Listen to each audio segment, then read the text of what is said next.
all of you. How are you all? Today I am going to start next video of chapter 2 of class 9. Last class में हम लोगों ने cytoplasm के बारे में पढ़ा था, जिसमें साइटोसोल और सेकेंड था आपका सेल ऑर्गेनेल्स. तो अब हम लोग पढ़ेंगे सेल ऑर्गेनेल्स के बारे में. तो इस cell has to perform different function with the help of its various membrane bound organelles. यानी सेल के अंदर भी छोटे छोटे जो स्ट्रक्चर होता है उसको क्या बोलते हैं? Cell organelles. वो भी मेम्ब्रेन बाउंड होता है. किसमें? यूकैरियोट्स में. ठीक है. It has to synthesise substance. ये कुछ चीज़ बनाता है, जैसे कि आप प्रोटीन सिंथेसाइज. ठीक है, प्रोटीन सिंथेसिस करता है.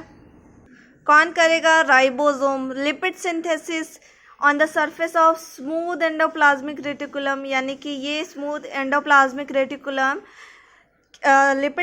लिपिड बनाएगा. लिपिड मतलब fat. Photosynthesis of food, glucose या स्टार्च. ठीक है, बाई क्लोरोप्लास्ट. ये किस में होगा? प्लांट में होगा. ऑब्वियस सी बात है. ठीक है. It has to secrete cell products. ये कुछ चीज़ सिक्रेट यानी रिलीज करता है, जैसे एंजाइम्स हो गया, हार्मोन्स हो गया, म्यूकस हो गया. म्यूकस दो जगह पाया जाता है, एक नेजल पैसेज में और एक स्टोमक के लाइनिंग में. ताकि स्टोमक वाले में इसलिए ताकि आपका स्टोमक HCl से प्रोटेक्ट रहे, और नोज़ में ताकि आपका जो डस्ट है वो अंदर नहीं जाए. ये स्टिकी सब्सटेंस होता है. नेक्स्ट है, इट हैज़ टू डाइजेस्ट दो substance which are taken up by the cell during endocytosis. ये क्या कर रहा है? एंडोसाइटोसिस में जो आपके अंदर जो वेस्ट आ रहा था या फिर जो बैक्टीरिया वायरस आ रहा था सेल के अंदर, उसको डाइजेस्ट करने का काम करता है. सच इंट्रासेलुलर डाइजेशन, या इंट्रा मतलब सेल के अंदर. Intracellular digestion is done by the enzyme lysosome. ये लाइसोसोम, जिसको सुसाइडल बैग बोला जाता है, इसका एंजाइम क्या करता है? इसको डाइजेस्ट कर देता है. It has to generate energy. कहाँ बनता है? माइटोकॉन्ड्रिया में.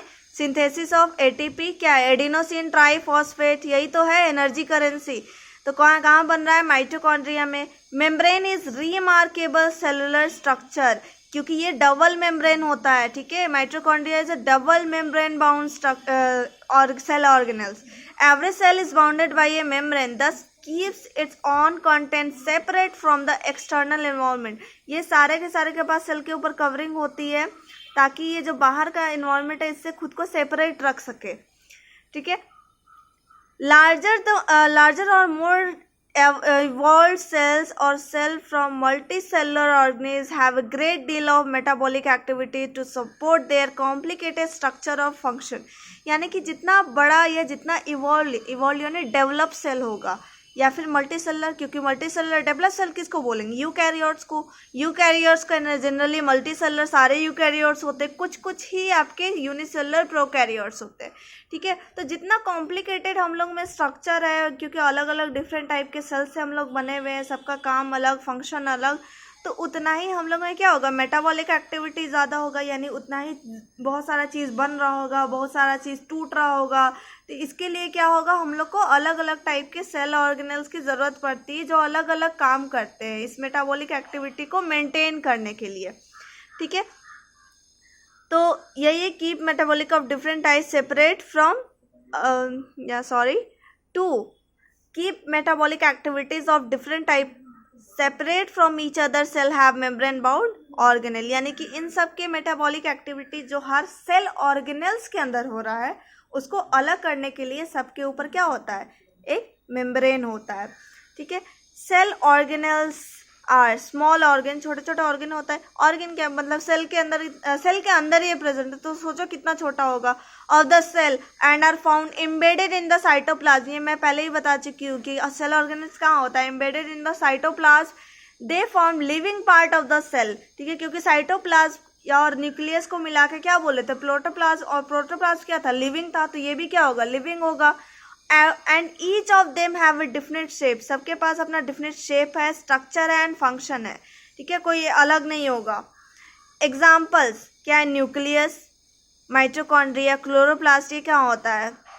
आपके प्लांट सेल में होता है. Endoplasmic reticulum, Golgi apparatus, lysosome, ribosome, ETC. मतलब और भी है.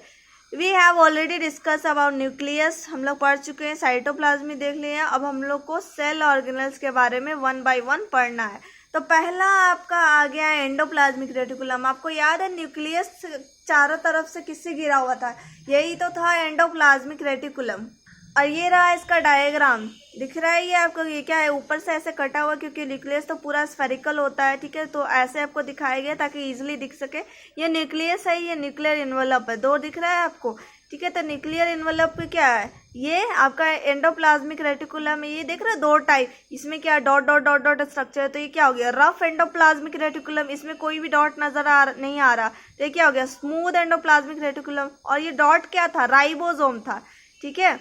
तो अब यहाँ देखते हैं नेचर एंड अकरेंस, यानी कैसा है और ये कहाँ पाया जाता है। तो inside the cell there exist a membranous network enclosing a fluid field lumen which almost fill up the intracellular cavity, ठीक है। तो ये क्या है, इन सेल के अंदर ये न्यूक्लियस के चारों ओर ये लगभग घिरा हुआ होता है इंट्रासेलुलर, यानी सेल के अंदर जो कैविटी होता है जो लगभग इसको फिल कर देता है, क्योंकि जो एनिमल का सेल होता है उसमें न्यूक्लियस काफ़ी बड़ा होता है, ठीक है। It is called endoplasmic reticulum, जिसको शॉर्ट फॉर्म में ER लिखते हैं। At one end AR connected to the outer membrane of the nucleus, ये आउटर मेम्ब्रेन एक तरफ से ये आउटर साइड से घिरा हुआ और दूसरे साइड से ये क्या होगा प्लाज्मा मेम्ब्रेन से कनेक्टेड होगा। सोचो कितना बड़ा है। Endoplasmic reticulum occurs in 3 forms, 3 type में हो सकते हैं, 3 फॉर्म्स में हो सकते हैं। सिस्टर्ने, क्लोज्ड फिल्ड सैक्स, ये आपको दिख रहा है कुछ ऐसा स्ट्रक्चर सिस्टर्ने, ठीक है। तो ये 3 फॉर्म में हो सकता है, या तो इस फॉर्म में होगा, इसके अंदर क्या फ्लूइड होगा, इसीलिए तो इसको क्या बोला गया है क्लोज, पूरा कहीं से रास्ता नहीं, खुला हुआ नहीं है, पूरा क्लोज है। फ्लूइड फील्ड, इसके अंदर क्या है फ्लूइड भरा हुआ है। सैक्स यानी खाली जगह जिसके अंदर फ्लूइड है, जैसे बलून हो गया तो उसके अंदर क्या होता है खाली जगह, उसमें पानी भर दो तो क्या हो गया फ्लूइड फील्ड सैक। नेक्स्ट है वसाइकल्स, ये कुछ ऐसा स्ट्रक्चर हो गया। ट्यूब्यूल्स, ये कुछ ऐसा स्ट्रक्चर हो गया। 3 फॉर्म में पाया जाता है। It is of 2 type, smooth and rough, ठीक है। तो रफ को क्या बोलेंगे RER, rough endoplasmic reticulum. Smooth को क्या बोलेंगे SER। तो RER में क्या है विथ राइबोसोम। रफ क्यों है, क्योंकि उसके ऊपर राइबोसोम अटैच है, ठीक है। सिंथेसाइज, राइबोसोम क्या करता है प्रोटीन सिंथेसाइज करता है। SER स्मूथ एंडोप्लाज्मिक रेटिकुलम, ये वाला part which is without ribosome and meant for secreting lipids, ये क्या बना रहा है लिपिड बना रहा है, यानी कि जिसमें राइबोसोम है वो प्रोटीन बना रहा है और जिसमें नहीं है उसमें क्या बना रहा है लिपिड यानी फैट। नेक्स्ट है the endoplasmic reticulum is absent in the red blood cells, क्योंकि रेड ब्लड सेल में तो न्यूक्लियस भी नहीं है। क्यों नहीं है, क्योंकि उसको ऑक्सीजन कैरी करना है, ठीक है। तो इसमें ER भी नहीं होगा क्योंकि ये काफ़ी बड़ा होता है, ठीक है। तो ये जगह छेक लेगा इसलिए नहीं होता। नेक्स्ट है फंक्शन।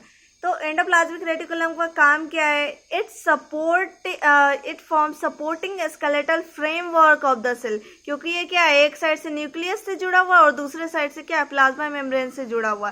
तो ये एक तरीके का स्केलेटल फ्रेमवर्क देता है शेप को। फ्रेमवर्क क्या ढांचा देता है जिससे सेल का पार्टिकुलर शेप रहता है। तो endoplasmic reticulum provide a pathway to the distribution of nuclear material from one cell to other, क्योंकि देखो कि न्यूक्लियस चारों ओर इसी से घिरा हुआ है एंडोप्लाज्मिक रेटिकुलम से। तो ये एक तरीके का यही रास्ता प्रोवाइड करेगा ताकि न्यूक्लियस से जो भी मटेरियल बन रहा है न्यूक्लियस के बाहर भेज सके और एक सेल से दूसरे सेल में भी भेज सके न्यूक्लियर मटेरियल को, one cell to other. Certain enzymes present in smooth यानी SER synthesize fat, steroids, steroids क्या होता है हार्मोन होता है, एंड कोलेस्ट्रॉल, कोलेस्ट्रॉल क्या है ये भी एक फैट का टाइप है। तो कुछ एंजाइम जो SER तो मेनली क्या लिपिड फैट का टाइप होता है, तो वो उसको सिंथेसाइज करेगा यानी बनाएगा। रफ ER यानी कि RER is concern with the transport of protein, क्योंकि इसमें क्या पाया जाता है ribosome which are synthesised by ribosome on their surface, ठीक है। तो ये क्या करवाएगा ट्रांसपोर्ट करवाएगा प्रोटीन का, ये क्या करवाएगा SER ये ट्रांसपोर्ट करवाएगा लिपिड का और बनाएगा भी खुद ही, ऑब्वियस सी बात है, ठीक है।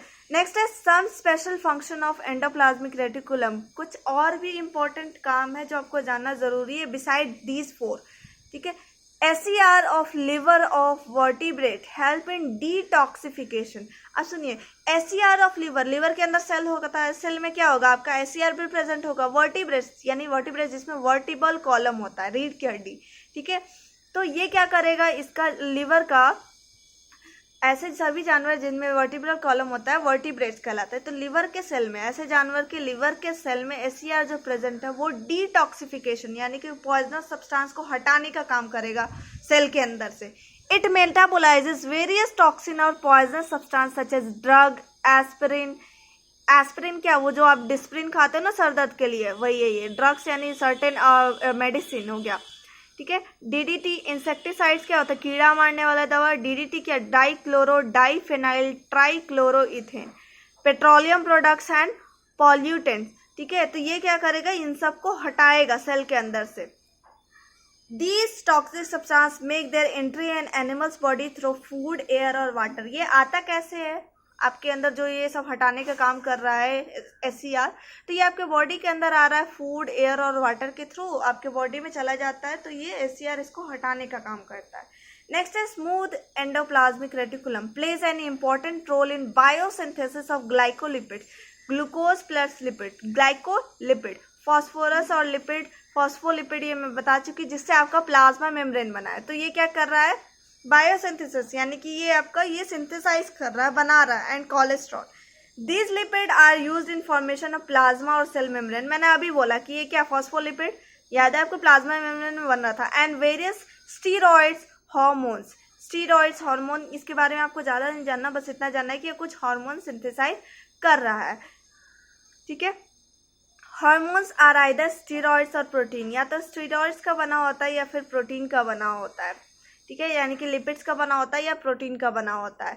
Smooth endoplasmic reticulum synthesise steroids hormones such as oestrogen, testosterone. Oestrogen किस में होता है, आपका फीमेल में पाया जाता है, आपको याद होगा, फीमेल रिप्रोडक्टिव पार्ट यानी कि ओवरी, ठीक है। एंड टेस्टोस्टेरोन कहाँ बनता है, टेस्टिस में बनता है। एंड कॉर्टिसोल, ये भी आपका कहाँ हो रहा है, आपके बॉडी में सिंथेसाइज हो रहा है। और ये कॉर्टिसोल आपके स्टिमुलेट करता है, यानी कि इंडिकेट करता है ओवरी और टेस्टिस को ये बनाने के लिए, ईस्ट्रोजन और टेस्टोस्टेरोन, ठीक है। नेक्स्ट है एंजाइम्स और प्रोटीन। एंजाइम्स, डाइजेस्टिव एंजाइम जो डाइजेस्ट कर रहा है, जैसे कि लाइसोसोम बैक्टीरिया को मारने का काम कर रहा था एंडोसाइटोसिस में, याद आया। तो वही एंजाइम्स और आपके डाइजेस्टिव एंजाइम, यानी कि आपके स्टोमक में जो डाइजेशन हो रहा होता है, तो वो क्या होता है, एंजाइम्स ही होता है जो हेल्प करवाता है डाइजेशन में। तो ये किसका बना होता है, प्रोटीन का बना होता है। तो डाइजेस्टिव हाइड्रोलाइटिक एंजाइम्स, ठीक है। हाइड्रोलाइटिक यानी कि जो वाटर का जिसमें वाटर का हेल्प लगता है। Enzymes of lysosome are produced by rough ER, यानी कि लाइसोसोम का एंजाइम कौन बना रहा है, RER। Any enzyme which is meant for lysosome is synthesized on the ribosome and attached to the surface of RER। कोई भी एंजाइम जो कि लाइसोसोम के अंदर है, कोई भी एंजाइम, यानी कि किसी भी टाइप का एंजाइम एक टाइप का नहीं होता, ठीक है। तो कोई भी एंजाइम जो लाइसोसोम के अंदर है, लाइसोसोम कुछ ऐसा ही होता है, स्फेरिकल स्ट्रक्चर होता है जिसके अंदर एंजाइम भरा हुआ होता है। तो जो भी लाइसोसोम के अंदर, वो कहाँ बन रहा होगा, जो RER का जो राइबोसोम है उसके सरफेस पे ही बन रहा होगा। It then enter the lumen of the RER, lumen मतलब बीच वाला पार्ट। तो ये RER के बीच वाले पार्ट में, ल्यूमेन में चला जाता है। From the RER this enzymatic protein is transported to Golgi apparatus where it is marked to be included into the lysosome. देखो इस पूरे चीज़ का मीनिंग क्या है, इस पूरे चीज़ का मीनिंग ये है कि जो आपका ये ऐसा कुछ स्ट्रक्चर था RER का, जिसमें डॉट डॉट डॉट डॉट था, ठीक है। तो ये RER है, इसमें क्या बन रहा है आपका, इसमें बन रहा है एंजाइम ऑफ लाइसोसोम, यानी इसमें खुद का लाइसोसोम में नहीं आ रहा, बना कौन रहा है, RER बना रहा है यहाँ पे। अब इसको पैक करेगा, ऐसे तो नहीं डाल सकता ना ऐसे, क्योंकि जैसे सोच लो लिक्विड है, लिक्विड बन रहा है, तो आप किसी चीज़ में तो उसको डालोगे ना, अगर बिना उसको पैक किए हुए आप रखोगे तो क्या होगा, फैल जाएगा पूरे सेल में। सेल में फैल जाएगा तो क्या होगा, पूरा का पूरा सेल ही गल जाएगा, यानी डाइजेस्ट हो जाएगा। तो उसको पैक करना बहुत ज़रूरी है। तो ये पैक कहाँ हो रहा है, यही एंडोप्लाज्मिक रेटिकुलम के ल्यूमेन में अंदर पैक हो रहा है। फिर इसको भेज दिया जा रहा है गोल्जी एपरेटस में, ठीक है। गोल्जी एपरेटस दूसरा सेल ऑर्गेनेल है, इसके बारे में मैं बताऊंगी डिटेल से, वहाँ भी है इसके बारे में कि वहाँ फिर गोल्जी एपरेटस में जाने के बाद वो मैच्योर हो जाता है, यानी कि वो फुल फॉर्म में आ जाता है अपना, जो जिसमें पैक हुआ था वो मैच्योर होने के बाद यही जो एंजाइम और इसका पैकेजिंग है मिलके आपका लाइसोसोम बनाता है। यानी कि ये लाइसोसोम बनने का पूरा प्रोसेस है, यानी कि इसका एंजाइम बनने के साथ साथ लाइसोसोम भी बन रहा है। दो इसमें इन्वॉल्व है सेल ऑर्गेनेल्स, कौन सा, एंडोप्लाज्मिक रेटिकुलम और गोल्जी एपरेटस। स्टार्टिंग में किस में बनता है, एंडोप्लाज्मिक रेटिकुलम, और मैच्योर यानी बड़ा किस में होता है, गोल्जी एपरेटस में। ठीक है, आई होप ये आपको क्लियर हुआ होगा। तो नेक्स्ट पॉइंट मैं नेक्स्ट वीडियो में बताऊंगी, फिलहाल के लिए इतना ही।